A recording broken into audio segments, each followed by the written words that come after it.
a blessed evening.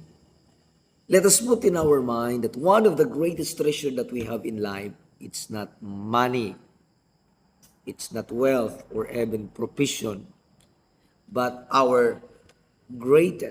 one of our greatest treasure in life is our family. Na sa hirap at sa ginawa, nandiyan ang pamilya. Kasama natin sa lahat ng oras at pagkakataon. Sa mga panahon ng mga pangangailangan, nandiyan tayo, meron tayong pamilya na malalapitan. Sa mga panahon ng nawawalan tayo ng pag-asa, but we have family na kung saan ay pwede nating i-share yung anong bigat na siyang ating dala.